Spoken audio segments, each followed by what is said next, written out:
Good morning students. आज मैं आप लोगों को 9वीं कक्षा के हिंदी व्याकरण में अलंकार के भेदों में शब्दालंकार बताने जा रहा हूँ। सबसे पहले शब्दालंकार की परिभाषा है, जहाँ शब्दों के कारण काव्य में सौंदर्य और चमत्कार उत्पन्न होता है, वहाँ शब्दालंकार होता है। अर्थात जहाँ शब्दों के कारण काव्य में चमत्कार सौंदर्य उत्पन्न होता है, उसे शब्दालंकार कहते हैं। जैसे दामिनी दमक रही घन माही।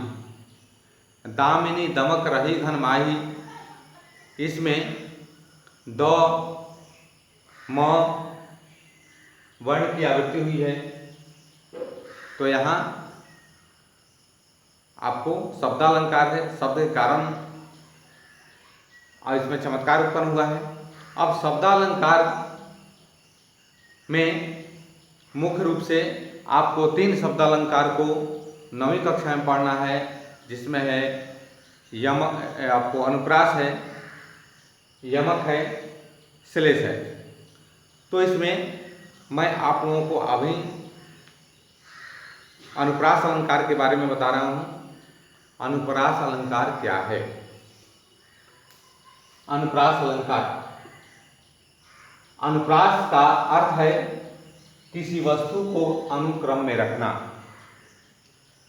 जब वर्णों की आवृत्ति के कारण कविता में सौंदर्य, संगीत और चमत्कार उत्पन्न होता है, तब उसे अनुप्रास अलंकार कहते हैं।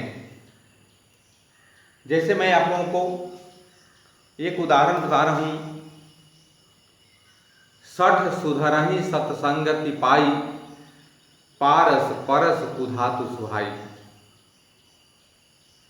ऐसे तो इस पंक्ति का अर्थ है कि सठ यानी दुष्ट सुधर जाते हैं सत्संगति को पाकर। ठीक उसी तरह जैसे पारस के स्पर्श से, पारस पत्थर के स्पर्श से कुधातु भी सुधातु बन जाता है। यानी आपने यहाँ देखा इस काव्य पंक्ति में कि सठ सुधरहि सतसंगति पाई, पारस परस कुधातु सुहाई। इसमें अनुप्रास अलंकार कैसे है? आपने अनुप्रास अलंकार की परिभाषा देखी है कि जब वर्णों की आवृत्ति के कारण कविता में सौंदर्य, संगीत और चमत्कार उत्पन्न होता है, वहाँ अनुप्रास होता है। तो यहाँ भी आपने देखा कि सठ सुधरहि सत्संगति पाई, पारस परस कुधातु सुहाई। तो यहाँ भी वर्णों की आवृत्ति हुई है। किस किस वर्ण की आवृत्ति हुई है? देख रहे हैं ना कि सठ सुधरहि सत्संगति पाई। इस पंक्ति में सठ में स है, सुधरहि में स है, सत्संगति में यहाँ की सत में स है, संगति में स है। तो इतनी मतलब इस पंक्ति में आपको स वर्ण की आवृत्ति हुई है।